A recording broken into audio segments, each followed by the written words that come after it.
terrifying. And Trump came out of this, and he has no ideology. He's the classic, he's the classic con artist that rises up out of decayed state. I saw it in Yugoslavia, Radovan Karadzic, Slobodan Milosevic, Franjo Tuđman.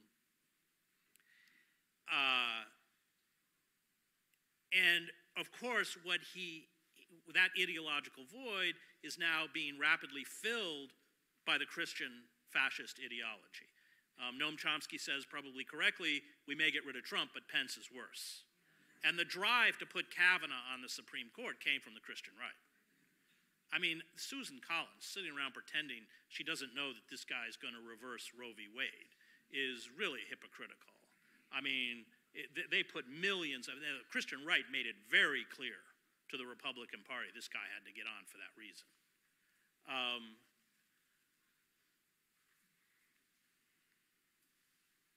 So what happens? Well, Trump has catapulted us into a whole nother phase of decay. One, by engaging in the crude and vulgar trash talk which degrades political discourse.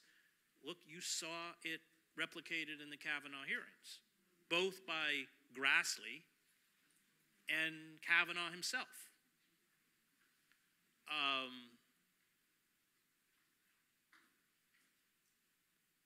So there's a decay of civil discourse, which is classic to totalitarian. It's reduced to insults, hypermasculinity, misogyny, all this kind of stuff. But there's also the embrace of what Hannah Arendt called a permanent lie. So all, as I.F. Stone said, all governments lie, all politicians lie. Bill Clinton lied when he conned us into NAFTA, saying it would create millions of good middle-class jobs. George W. Bush lied when he said Iraq had weapons of mass destruction.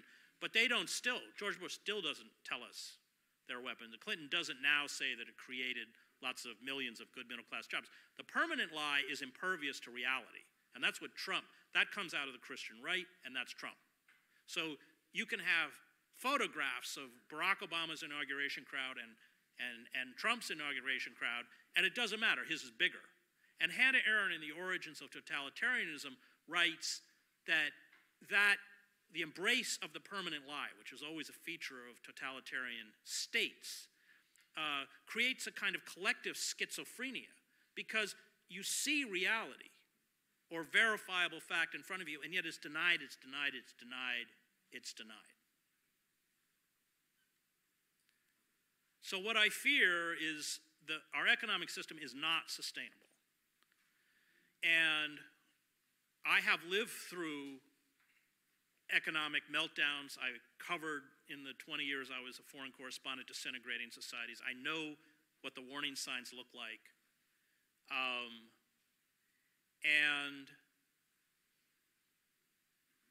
once that stability is eradicated, and I don't know what's going to trigger it, whether it will be another financial collapse, or, as Alfred McCoy points out in The Shadows of American Century, the day the dollar is dropped as the world's reserve currency.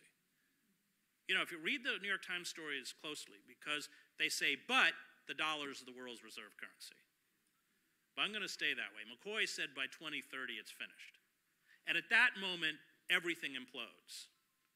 You can't maintain your empire, imports become expensive, chronic underemployment, unemployment. The elites have no plan B, because they can't lower interest rates any more than they've lowered them. And at that point, you have created fertile ground for the kind of scapegoating, demonizing, and violence. And we already have a president who speaks